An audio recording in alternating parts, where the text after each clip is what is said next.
sidaad warkaad ku daawateen madaxweynaha Soomaaliland Muuse Biixi Cabdi waxa uu maanta meel fagaara uu ka canaantay mas'uuliyiinta dawladda hoose magaalada Hargaysa isagoo madaxweynuhu sheegay inay badatay cabashada dadku ay ka qabeen golaha deegaanka golayaasha deegaanka ee Soomaaliland ayaa muddo kordhin loo sameeyay waxay dhamaatay bishii Abriil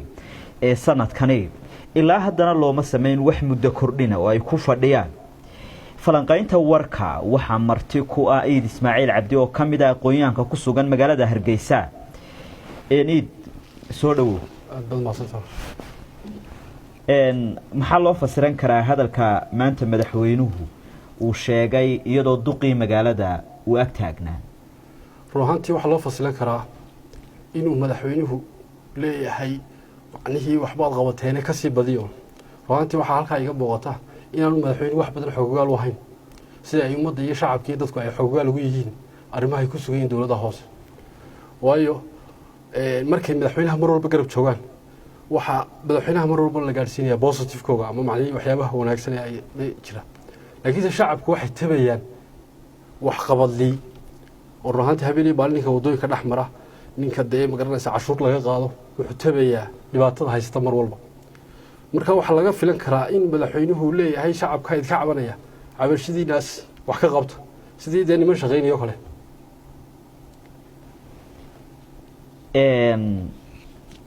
golayaasha deegaanka muddo kordhinta loo sameeyay ayaa dhamaatay waxa jira iyadoo muddada aan loo kordhin haddana wali ay fadhiyaan shidadka magaalada Hargaysa oo kale waxa ka muuqda dayac balaaran dadkuna waxa madaxweynaha qudhiisa ay ku eedeynayaan in iyaga uu la jiro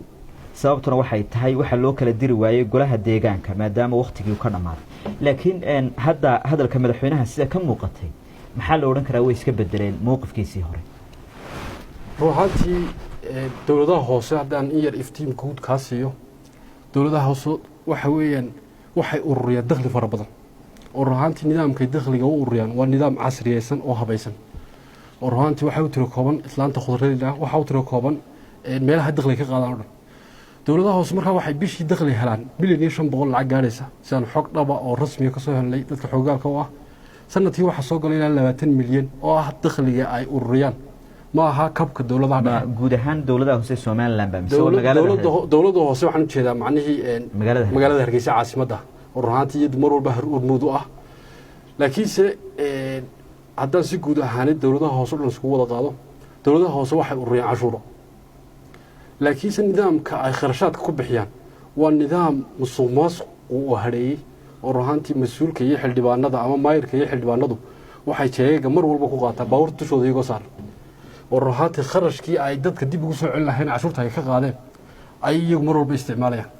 marka maanta waxa gabay oo ruuxantii heer ka gaarsiiyay hanti dhowrkii qaranka ruuxantii hanti dhowrkii qaranku hadduu tib by tib ula socdo oo uu mar walba daba taagnaado wax kasto soo ururiyeen iyo sidee u baxday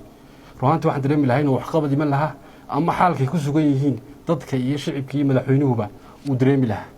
marka waxaan qabaa dhinaca madaxweynaha haddaan eego oo uu kala diri laayay madaxweynuhu malaha wuxuu haystaa nimanka golahayaasha deegaanka ee magaalooyinka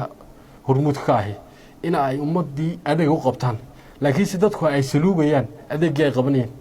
laakiin si ummaddu waxay tabaysaa oo ay dareensan tahay oo habeenii maalin ay ogtay in halkii cashuure laga qaaday aan wax lagu soo celin waayo ruuxantii waxaan aad iyo aad ula yaabaa marar badan oo arkay nimanka dakhliga faraha badan leh urursanaya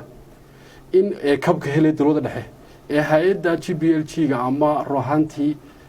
hay'adaha caalamiga ay siinayaan dhaqaale saddex bilood bay shaqaalaha dakhliga ururnaya ay mushaar ku yeeshaan ama 4 bilood ama 5 bilood waa shaqaalihii habeenii maalin ka shaqeynayay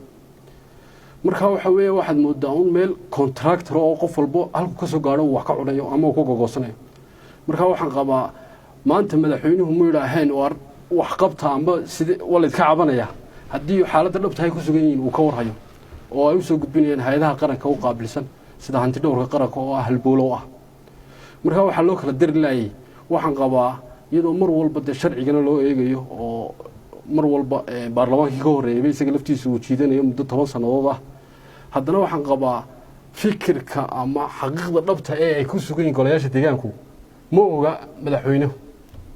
laakiin baarlamaanka waa loo kordhiyay waxa laga yaabaa imika sida aanu ka warhayno baarlamaanka iyo golayaasha deegaanku inay isku jiraan oo ruuxantii mar la wada qabanayo sida aan in badan aynu ka tibaaxnay madaxweynaha waliba markaa waxa laga yaabaa in mar la wada qabto iyaga muddo kordhina looma samayn shaqadiina way sii hayaan lamana kala dirin markaa waxaan qabaa marka xeerarka loo eego in wax badan ay ku duugan yihiin oo dee intiisii kalaba cuslaysay golayaal deegaan oo dee ugu tibaaxan isaga inay wax qabtaan waxaan qabaa inay tahay mid dayacaad fara badan ka yimo bulshadii ay wax badan tabayso bulshada magaalooyinka ku dhaqan waliba caasimaduna ay ugu sii darantay aad iyo aad ayuu u mahadsan yahay daawadayaalkaasi waxa uu ahaa iid ismaaciil cabdi oo ka mid ah aqoon-yahanka ku sugan magaalada Hargeysa waxaana uu ka qayb galayay falanqaynta warka